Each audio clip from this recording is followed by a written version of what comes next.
A weapons in Asia knowledge is power. And we are the Group 1 and we are here to show you the weapons of Asian civilization. And I am Sybil Ariano, student from Bshm. Any tools is a weapon, if you just hold it right. I am Giancarlo Simantong, a student from Bshm. Weapons of war have no place to stay. I am Geraldine Agos from student of BHSM.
Flaming arrows.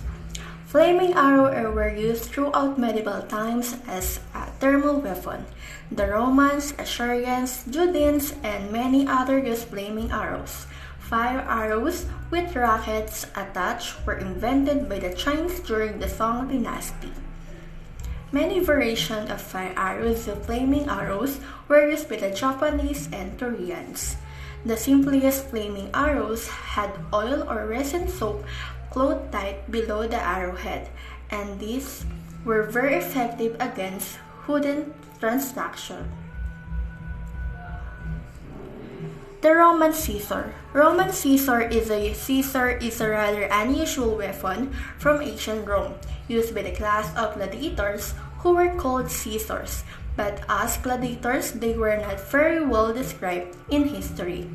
The weapon has two parts, a long tube that protects the gladiator arms, and at the end of the tube there is a long thin, cylindrical-shaped pipe with a crescent-shaped blade. It is this unique-looking element of the weapon that made it popular among fans in the audience.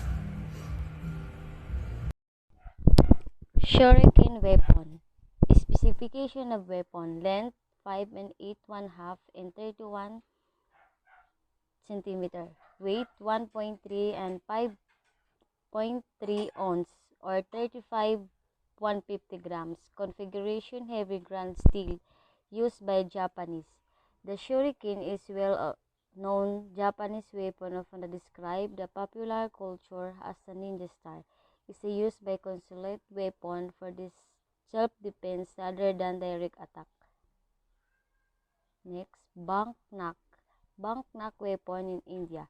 Specification of weapon: length 0.6 cm and 175 side spike. Weight 2 ounce or 56 grams. Configuration, metal, used by Indians. The banknak, also known as banknak, which means tiger claws, is a claw-like a weapon from ancient India. The weapon was based on the claws of a big cat.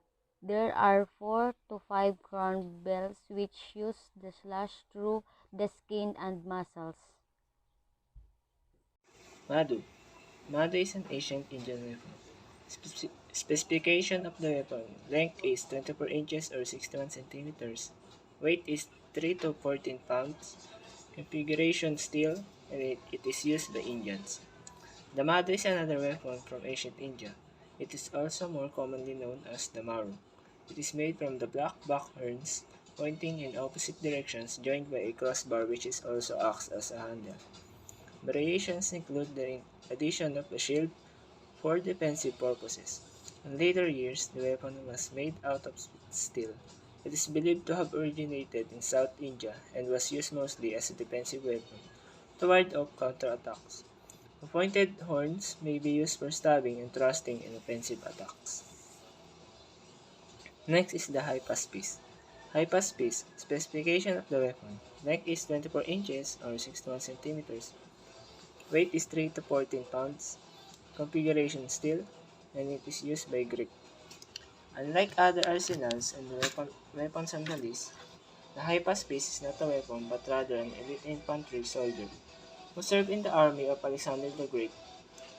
High-pass piece in Greek translates as shield bearer. The high-pass piece were known for their strength, agility, and courage. A small number of them served as the king's royal guard.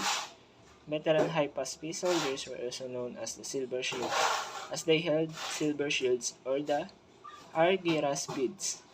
The Silver Shields were mostly elderly warriors but were revered and feared due to their skill and experience in battle.